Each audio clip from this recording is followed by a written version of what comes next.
You feel fine. You go to work. You take care of everyone else. You push through the tired, the bloated, the irregular, the aching, because that's what you've always done. Because you've been told that's just what being a woman feels like. But here's what nobody is telling you. Some of what you've accepted as normal is your body issuing a warning. Not a dramatic alarm, not chest-clutching, floor-dropping emergency. A quiet, consistent, easy-to-dismiss signal. The kind that gets ignored for months, sometimes years, until it can no longer be ignored. Today, I'm going to show you 10 of those signals. Not to scare you, to arm you. Because the difference between catching something early and catching it late is almost always this. Someone paid attention. Someone knew what to look for. Stick with me until the end, because number 3 and number 7 are the ones most women get completely wrong, and the mechanism behind them is not what you think. Sign number 1. You are tired all the time, and sleep isn't fixing it. Now, most people hear that and think, stress, poor diet, not enough sleep. Fair assumptions. But there's a distinction that most routine checkups miss entirely. There's a difference between fatigue caused by lifestyle and fatigue caused by a physiological breakdown in your cell's ability to produce energy. Think of your mitochondria as the power grid inside every cell. They take in fuel, glucose, oxygen, and convert it into usable energy called ATP. When that grid is running efficiently, you wake up restored. When something is disrupting that grid, and there are several conditions that do exactly that in women, you can sleep 10 hours and wake up feeling like you haven't slept at all. This is not laziness, this is biology. Two of the most underdiagnosed conditions in women, hypothyroidism and early-stage iron deficiency anemia, both directly impair mitochondrial function. The thyroid hormone T3, for example, is a direct regulator of mitochondrial biogenesis.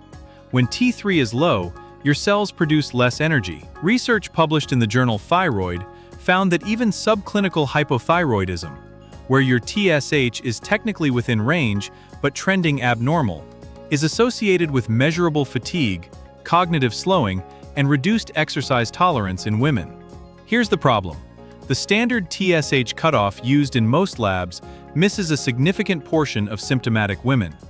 This isn't widely discussed in routine appointments because the guidelines haven't fully caught up with the clinical reality. If you've been exhausted for more than 3 months and rest isn't restoring you, that's not weakness, that's a data point.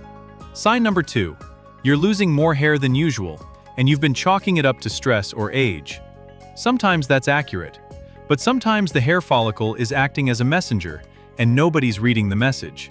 Here's the mechanism. Hair follicles are among the most metabolically active structures in the human body.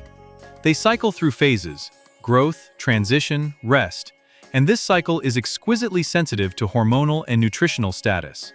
When something disrupts that internal balance, the follicle doesn't die, it goes dormant early. The result is what dermatologists call telogen effluvium, a shedding event where more follicles than normal shift into the resting phase simultaneously. Now, stress can cause this. So can crash dieting, but so can ferritin levels, the stored form of iron, dropping below a critical threshold. Studies from the Cleveland Clinic and others suggest that ferritin below 30 nanograms per milliliter is strongly associated with diffuse hair shedding in women, even when hemoglobin, the number your doctor usually checks, looks completely normal. This is where it gets important. You can have a normal iron panel and still be losing hair because your ferritin is low. These are two different measurements. Most standard blood panels don't test ferritin unless you ask specifically. The hair on your head is not a cosmetic issue. It's a readout of what's happening internally. If you're seeing more hair in the drain, more on your brush, more on your pillow, that's worth investigating beyond what the mirror shows you. Sign number 3. And this is one of the two I mentioned at the start that women most consistently misread: persistent bloating. Not the occasional bloating that follows a heavy meal or a hormonal cycle. The bloating that keeps coming back. The kind that feels disproportionate to what you ate. The kind your body seems unable to fully resolve. Most women hear bloating and think, digestive issue, maybe IBS, perhaps intolerance to something. That's often true, but there is a separate, serious reason that bloating in women must never be dismissed for more than a few weeks without investigation. Ovarian cancer has a median diagnosis delay of over a year from symptom onset. The reason is not that it's in. The reason is that its earliest symptoms, bloating, pelvic pressure, and a feeling of fullness, are so commonly attributed to digestive complaints that neither patients nor their physicians take the extra step. The Ovarian Cancer Research Alliance has documented this pattern extensively. Bloating that is persistent, new in character, or accompanied by changes in urinary frequency or pelvic discomfort warrants a CA-125 blood test and a transvaginal ultrasound. These are not invasive. They are not exotic. They are available. Let me be precise here. Most persistent bloating is not ovarian cancer. Statistically, the odds favor a benign cause, but the stakes of missing the exception are severe, because early-stage ovarian cancer has a 5-year survival rate above 90%. Late-stage drops below 30%. The mechanism is not mysterious. The timeline is not inevitable. The problem is the assumption that bloating is always digestive. It usually is, until it isn't. Sign number 4. Your cycle is irregular, and you've been told that's just how your body is. Sometimes that's true. Cycles vary naturally. But menstrual irregularity in a woman who previously had a predictable cycle is a hormonal signal, and it's worth understanding what the signal actually means. The menstrual cycle is not just a reproductive event. It is a monthly report card on your hormonal axis, specifically the communication between the hypothalamus, the pituitary gland, and the ovaries. When that axis is functioning properly, ovulation occurs on a predictable schedule, progesterone rises and falls in a clean arc, and the cycle follows. When something disrupts the axis, chronic physiological stress, significant caloric restriction, thyroid dysfunction, or elevated androgens from polycystic ovary syndrome, ovulation becomes erratic. The cycle becomes irregular. PCOS affects an estimated 1 in 10 women of reproductive age. According to the National Institutes of Health, roughly 70% remain undiagnosed. Here's what makes that number significant. PCOS is not only a reproductive condition. Chronic anovulation in PCOS is associated with endometrial hyperplasia over time, along with substantially elevated risk for insulin resistance and type 2 diabetes. The menstrual irregularity is the visible symptom. The metabolic disruption underneath it is the clinical concern. Missing periods, cycles shorter than 21 days, cycles longer than 35 days, or cycles that have become noticeably heavier or lighter than your baseline, none of these are things to simply adapt to. Your cycle is information. Use it. Sign number 5, and this is the one with the highest cost of getting wrong. You've had chest discomfort. Maybe it came with exertion. Maybe it appeared during stress. Maybe it was subtle. A tightness, a pressure, a brief sensation you convinced yourself was tension or acid reflux.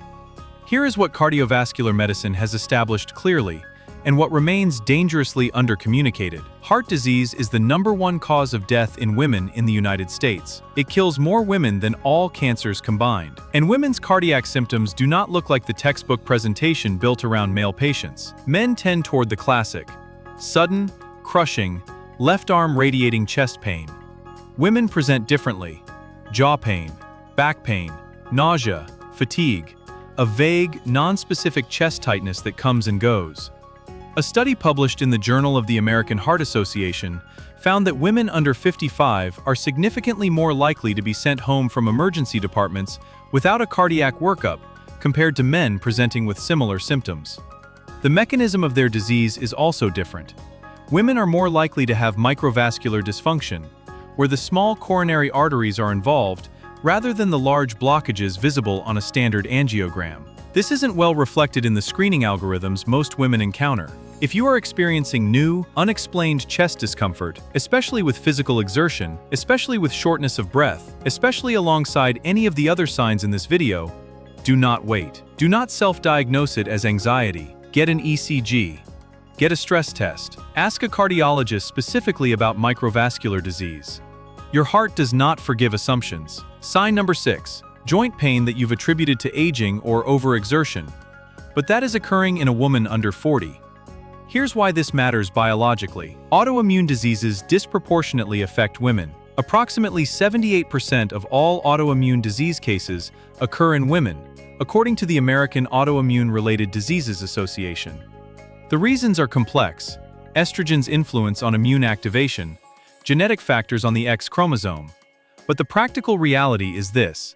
Early joint pain in women is more likely to represent an immune-mediated process than in any other demographic. Rheumatoid arthritis, lupus, and Sjogren's syndrome all frequently present first as joint pain, morning stiffness, or swelling. The window for intervention is real. Early treatment of rheumatoid arthritis, within the first year of symptom onset, is associated with dramatically better joint preservation outcomes. Late treatment is associated with permanent structural damage. The mistake most women make is attributing joint pain to a gym session, to their shoes, to sleeping in a bad position. The diagnostic clue is this: symmetrical pain. Pain in the same joints on both sides of the body that is worse in the morning and improves with movement is a clinical flag for inflammatory arthritis, not mechanical injury. Mechanical pain responds to rest. Inflammatory pain actually worsens with inactivity. Know the difference, then act on it. Sign number 7, the second one I flagged at the start. Anxiety, low mood, emotional reactivity that seems disproportionate. You've been told it's hormonal. You've been told it's stress. You've been handed a prescription and sent on your way. Sometimes that is the appropriate path, but here is what's happening in a significant subset of women who receive that label, and it is almost never explained clearly. Thyroid dysfunction does not just affect energy. It directly alters neurotransmitter availability. Hypothyroidism suppresses serotonin receptor sensitivity and reduces dopamine signaling. The clinical presentation overlaps almost entirely with major depressive disorder: low motivation, slowed cognition, flattened affect, disrupted sleep. Hyperthyroidism, on the other end, mimics generalized anxiety, elevated heart rate, hypervigilance, racing thoughts, sleep disruption. A study in the journal Psychoneuroendocrinology confirmed that undiagnosed thyroid dysfunction is present in a measurable percentage of patients referred to psychiatric services for mood disorders. Beyond thyroid, perimenopause, which can begin in the mid-30s for some women, not just in the 50s, drives estrogen fluctuations that directly modulate GABA receptor activity in the brain. GABA is your primary inhibitory neurotransmitter. When estrogen drops unpredictably, GABA signaling destabilizes. The result is a kind of neurological sensitivity that presents as anxiety, irritability, and poor stress tolerance. This is not a character flaw. This is a receptor problem. If your mood has changed significantly and the standard interventions aren't holding, ask for a full thyroid panel. Not just TSH, but free T3 and free T4, and a hormonal assessment that includes estradiol. You may be treating the symptom while the cause goes unaddressed. Sign number 8. You fall asleep without difficulty, but you wake up feeling like you never slept. Non-restorative sleep is distinct from insomnia. The problem isn't getting to sleep. The problem is the architecture of the sleep itself. Deep sleep, specifically slow-wave sleep, is when your glymphatic system activates. Think of it as the brain's overnight sanitation crew. Cerebrospinal fluid circulates through channels between neurons, flushing out metabolic byproducts including beta-amyloid, a protein associated with neurodegenerative disease. If slow-wave sleep is fragmented, even when total sleep hours look adequate, that clearance process is incomplete. What disrupts slow-wave sleep architecture in women specifically? Obstructive sleep apnea, which is substantially underdiagnosed in women because female presentations lack the classic male snoring pattern. Research from the University of California found that women with sleep apnea are more likely to report insomnia and depression as primary complaints, while apnea goes undetected. Progesterone decline in perimenopause also reduces slow-wave sleep quality directly. If you are sleeping 8 hours and waking exhausted, if you have headaches upon waking, if your sleep partner has mentioned any unusual breathing, a sleep study is not an overreaction. It is a basic diagnostic tool. Sign number 9. Dry skin that moisturizer isn't resolving. Brittle nails that break without provocation. Hair that has changed in texture. Coarser, drier, or finer than it used to be. Your skin and nails are external windows into your biochemistry. The thyroid again appears here, because thyroid hormones regulate the rate of epidermal cell turnover and keratin production. When thyroid function drops, skin becomes dry and thickened, nails become brittle and ridged, and hair undergoes textural change. These dermatological signals often appear months before the fatigue becomes severe enough to bring someone to a doctor. Separately, zinc and biotin deficiencies, both common in women on restrictive diets, or with gut absorption issues, present almost identically. And silently elevated blood glucose, the early pre-diabetic state, causes thickening and darkening of skin in specific areas. The back of the neck, the underarms, a condition called acanthosis nigricans, which is a DE. Nigricans, which is a direct visual marker of insulin resistance. Your skin is not just aesthetic, it is diagnostic. Sign number 10. You've had digestive irregularity for so long, you've stopped thinking of it as a problem. You're just someone who is always constipated, or always dealing with cramping, or whose digestion has always been unpredictable. This matters for two reasons. First, the gut-brain axis is a real, bidirectional communication highway mediated by the vagus nerve and by gut-derived neurotransmitters. Approximately 90% of your body's serotonin is produced in the gut, not the brain. Chronic gut dysfunction is not isolated to the digestive tract. It has neurological consequences. Second, persistent changes in bowel habits, particularly unexplained constipation or diarrhea that has emerged recently, can be among the earliest indicators of colorectal pathology, thyroid dysfunction, or celiac disease. Celiac affects women at roughly twice the rate of men and is frequently misclassified as IBS for years before correct diagnosis. The distinction between functional gut symptoms and structural gut disease requires investigation, not adaptation. So let's bring this into focus. 10 signs, each one individually dismissible. Collectively, they form a pattern of a body sending messages through the only channels it has. Fatigue that rest doesn't fix, hair responding to internal deficiency, persistent bloating that may not be digestive, menstrual changes that signal a disrupted hormonal axis, cardiac symptoms that don't look like the textbook, joint pain with an inflammatory fingerprint, mood changes rooted in neurochemistry, sleep that repairs nothing, skin and nails reading your internal environment, a gut that has been struggling longer than you've admitted. None of these require you to catastrophize. All of them require you to act. Here is the protocol. It is straightforward. Get a comprehensive blood panel, not a basic metabolic panel, a full one. CBC, ferritin separately, full thyroid panel including free T3 and free T4, fasting glucose and insulin, ANA for autoimmune screening, estradiol if you are over 35. Track your cycle. Note when symptoms cluster. Write it down, bring it in. Ask direct questions. The system isn't designed to pursue your symptoms. You have to bring them to the table. And here's the thing about all of this. You are not at the mercy of what's happening inside you. Biology is not destiny when you understand what the signals mean. You have control, real control. But only if you're paying attention. Don't spend another 6 months adapting to something your body has been asking you to investigate. If this gave you something useful today, share it with one woman who needs to hear it. Drop a comment below.